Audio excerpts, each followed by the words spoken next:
Hi friends, welcome back to my channel. আপনারা দেখছেন শান্তিস house. আপনাদের বলেছিলাম আমাদের ছাদে বাগান হয়, কিভাবে হয় সেটা আপনাদের দেখাবো। আমাদের বাগানের দেখাশোনার জন্য যিনি সবসময় তৎপর সেজন হলেন আমার বাবা। সবসময় বাগান নিয়ে সদা ব্যস্ত থাকেন। আর লঙ্কা গাছ, কপি, লাল শাক, টমেটো গাছ, উচ্ছে গাছ এগুলো লাগান। তো মাটি খুঁড়ে বাবাই তৈরি করেন এবং মাটি খোঁড়ার পর কেমন দেখতে লাগছে সেটা দেখাচ্ছি। এবং আজকে বাবা গাছ লাগিয়েছেন এবং খুশে দিচ্ছেন। আর এটা একটা আতা গাছ লাগানো হয়েছে। আতা হবে কিনা সেটা আগামী পর্বে আপনাদের নিশ্চয়ই দেখাবো।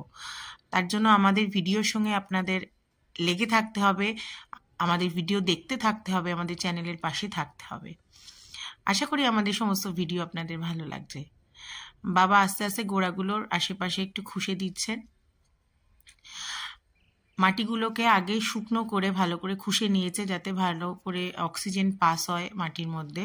একটু সার দিয়ে দিচ্ছেন বাবা, এবার পুঁতে দিচ্ছে। খুব যত্ন করে ধৈর্য সহকারে বাবা এই গাছগুলো প্রতি বছর শীতের সময় লাগায়। শুধু শীতের সময় নয়, বর্ষাকালেও লাগান।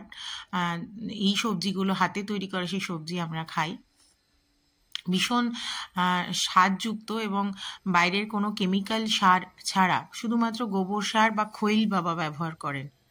আপনারা যদি এরকম কেউ গাছ লাগান তাহলে কি সার ব্যবহার করেন অবশ্যই আমাদের কমেন্ট বক্সে জানাবেন।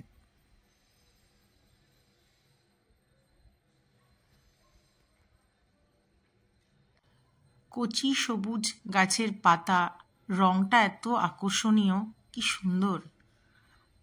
আর কয়েকদিন বাদেই জল দিতে দিতে এই জায়গাটা সবুজ লাল শাক, পালং শাকে ভরে উঠবে। এই জায়গাতে বাবা বেশিরভাগই প্রতি বছর লাল শাক ছড়ান। এরপর এই চওড়া তাক যখন আসবে, সেই চওড়া তাকে এই অবধি আমাদের লাল শাক থাকে। এই যে চওড়া তাকটা আসছে সামনে, এখানে আমাদের প্রতিবার পালং শাক বা ধনেপাতা হয়, প্রতি বছর হয়। এর সঙ্গে আরো অনেক গাছ থাকে। এই যে বাবা ভিজিয়ে রেখেছেন। এইটা হচ্ছে পরবর্তীকাল, যেটা ফলন হওয়ার পর আপনাদের দেখাচ্ছি। তুলছেন আমার শাশুড়ি মা লাল শাক খুব উৎসাহ সহকারে। কত ভালো ফলন হয়েছে দেখুন। আর টমেটো গাছে ফুল ধরেছে, অবশ্য এখনো ফল আসেনি, ফুল ধরেছে। আমার শাশুড়ি খুব উৎসাহ সহযোগে লাল শাক তুলছেন এবং প্রচণ্ড ভালো ফলন হয়েছে। আমরা পেট ভরে খেয়েছি, খুব ভালো লেগেছে খেতে, আর খুব সুস্বাদু আমাদের লাল শাক। পালং শাক তুলবে তো দুটো, বাদাম দিয়ে, সর্ষে পোস্ত দিয়ে, একটু আমরা পেঁয়াজও দিয়ে দিয়ে লাল শাক খাই, বেশ ভালো লাগে। আপনারা লাল শাক কে কি দিয়ে খান সেটা জানাবেন। কেউ কেউ বেগুন দিয়েও খান। আর পালং শাক, এই গাছটায় ধসার রোগ লেগেছে, ভালো ফলন হয়নি। আর এখানে শশা গাছ রয়েছে। ফুলকপির পাতাতে দেখুন পোকা লেগে গেছে আমাদের, কি অবস্থা পাতাটায় সেটা দেখালাম।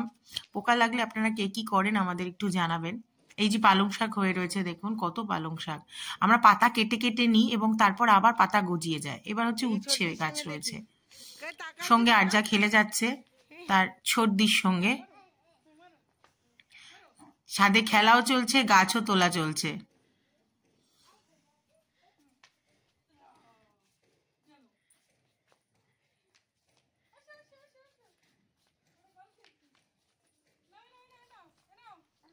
শীতের সময় ছাদে রোদ পোয়ানোর মজাই আলাদা।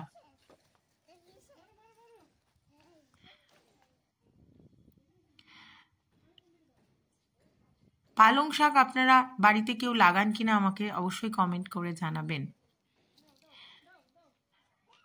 পালং শাক যেহেতু পাতা কেটে নেওয়া যায়, তাই আমরা অল্প অল্প করে নিই। আশা করি আপনাদের ভিডিওটা ভালো লেগেছে। আমাদের চ্যানেলটার পাশে থাকুন। এতদূর যখন ভিডিওটা দেখেছেন, আমাদের চ্যানেলটা সাবস্ক্রাইব করে দিয়ে যান। বন্ধু হিসাবে, দিদি হিসাবে, বোন হিসাবে, যাই মনে করেন আমাদের চ্যানেলটার পাশে থাকুন। আপনারা ভালো থাকুন। আমাদের পরবর্তী ভিডিওর জন্য অপেক্ষা করুন। অসংখ্য ধন্যবাদ।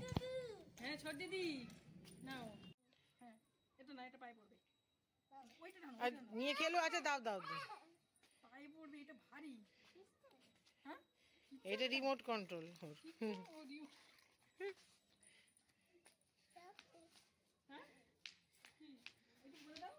এটা বলো হাই, একটু বলো বলো বন্ধু। দাঁড়া দাঁড়া মান্ডি দাঁড়া দাঁড়া ওটা মাটি ছাড়তে হবে।